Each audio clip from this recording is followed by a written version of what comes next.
Phone చేయకుండా వెళ్ళిపోతావా? సారా phone చేద్దు కానీ. వదినా, నేను భోజనం అంటే ఏమిటి నసుకుతున్నావు? ఏం లేదు వదినా. నేను వెళ్ళొస్తాను నాన్నగారికి చెప్పినా ఆయన కనీసం భోజనం చేసి వెళ్ళమని వదిలే వదినా. అయినా నీ ఇంట్లో నువ్వు భోజనం చేయడానికి ఎవరైనా చెప్పాలటయ్యా? సరే సరే ఉండు, మామగారి చేత నేనే చెప్పిస్తాను.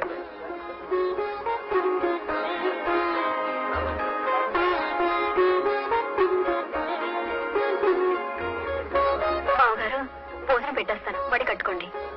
సూర్యం కూర్చున్నాడు, అతను కూడా ఒక మాట పలకరించండి. భోజనం చేయమని మీరు ఒకసారానండి. నేను భోజనం చేయమని చెప్తే గాని వాడు భోజనం చేయడా? ఆహా, అనకపోతే భోజనం చేయడని కాదు, మీరు ఒక మాట అంటారేమోనని అనుకుంటున్నాడు. అంత పట్టింపా వాడికి? ఈ రోజు మీ కొడుకేగా మీ గౌరవాన్ని కాపాడాడు. ఏమిటి వాడు పాడింది? నేను నేర్పిన పాటేగా, అంతేనా? తనుగా నేర్చుకున్న పాఠం ఏదో నాకు అప్పచెప్పమను, అప్పుడు ఒప్పుకుంటాను. సూర్యం, సూర్యం, నేనయ్యా వరాలయ్యనే. రండి రండి, దయచేయండి. తమరి రాక నాకెంతో సంతోషం సుమండి. అలవాటు ప్రకారం నాకు అర్జెంటుగా పాడాలనిపిస్తోంది. మరి పాడేయండి. పక్క వాద్యాలు నీకేనండి, మాకు అక్కర్లేదా? అబ్బబ్బబ్బబ్బా, ఇంతకీ నువ్వు ఎక్కడయ్యా? ఇక్కడ ఇక్కడ ఇదిగో నీతో ఒక ముఖ్యమైన విషయం మాట్లాడాలని వచ్చానయ్యా. అలాగే మాట్లాడుకుందాం. మాట్లాడవచ్చు, ఇంతకీ నువ్వు ఎక్కడా? ఇదిగో ఇక్కడ.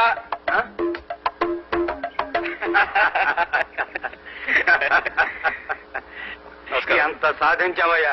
నేను ఢిల్లీలో సుప్రీంకోర్టు కేసు గెలిచి వచ్చే లోపల నువ్వు ఊరంతటినీ మార్చేసావు. Very good, very good, very good. ఇప్పుడే మొదలు పెట్టాను. తమలాంటి పెద్దల ఆశీస్సులుంటే నేను ఏమైనా సాధించగలను. రండి. చల్లకొచ్చే ముంత దాచే లాయర్నే కాదయ్యా, ఏది మాట్లాడినా బల్లగుద్ది మాట్లాడడం నాకు అలవాటు. ఇంతకీ మీరేమంటున్నారు? ఎంతకాలం ఉంటే చేతులు కాల్చుకుంటావు? పొద్దున్న టిఫిన్ చేయలేదయ్యా. తినండి.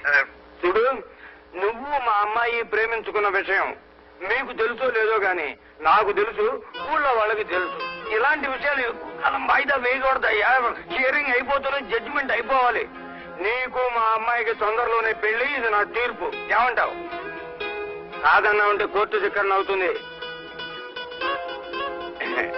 నాకు అర్థమైంది, అర్థమైంది. బిలహరి గణపతి శాస్త్రి శివనామం కదా, ఈ కోవిల్ నుంచి వస్తాడేంటి? ఆయనకి అన్ని ఒకటే గురు. ఓహో, గొప్ప విప్లవాల కుటుంబం కదా. అవునరా? కొడుకు హరిజన్ అమ్మాయిని పెళ్లి చేసుకోబోతున్నాడంటగా? కొడుకైతే ఎవరైనా హరిజనుల అమ్మాయి పెళ్లి చేసుకుంటానంటే